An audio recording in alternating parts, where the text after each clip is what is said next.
Hello anime ভক্তরা, আজকের ভিডিওতে আমরা দেখব অ্যানিমে এবং কার্টুনের মধ্যে পার্থক্য।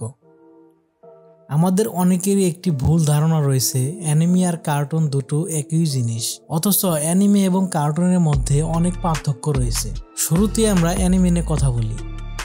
এটা জাপানের তৈরি এবং এর স্টাইল খুবই ইউনিক। এখানে চোখে পড়ার মতো অনেক রং এবং দৃশ্য ব্যবহার করা হয়। এর গল্প বেশ গভীর, যেমন attack on Titan. Attack on Titan এমন একটি অ্যানিমে সিরিজ যেখানে প্রচুর পরিমাণে অ্যাকশন ইমোশন রয়েছে। মূলত এই ধরনের অ্যাকশন ইমোশন কোনো কার্টুনে দেখা যায় না।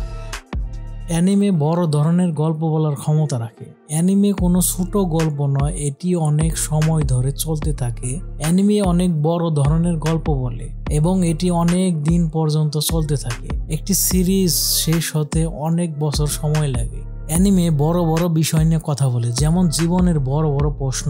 এতে চরিত্রগুলো সময়ের সাথে পরিবর্তিত হয় এবং গল্প অনেক দিক দিয়ে বিস্তৃত হয়।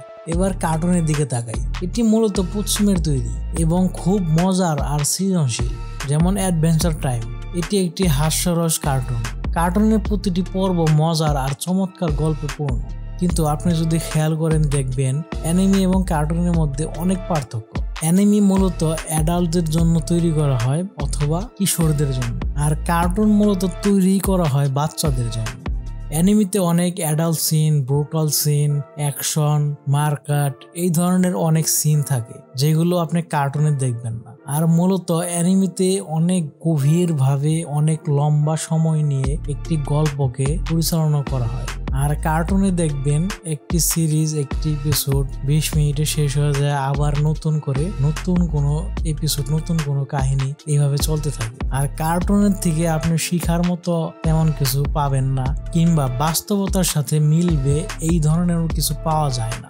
অপরদিকে আপনি যদি খেয়াল করেন, অ্যানিমে এমন ভাবে তৈরি করা হয় এবং এর পিছনে গল্পটা এমন থাকে যা আপনার বাস্তব জীবনে প্রভাব ফেলে। অনেকটাই বাস্তবতার সাথে মিলে যায় অ্যানিমের গল্প, এবং কিছু কিছু অ্যানিমে রয়েছে যেগুলো বাস্তবতার সাথে মিল রেখে তৈরি করা হয়। অ্যানিমে বর্তমান সময়ে সারা বিশ্বে খুব প্রভাব বিস্তার করছে।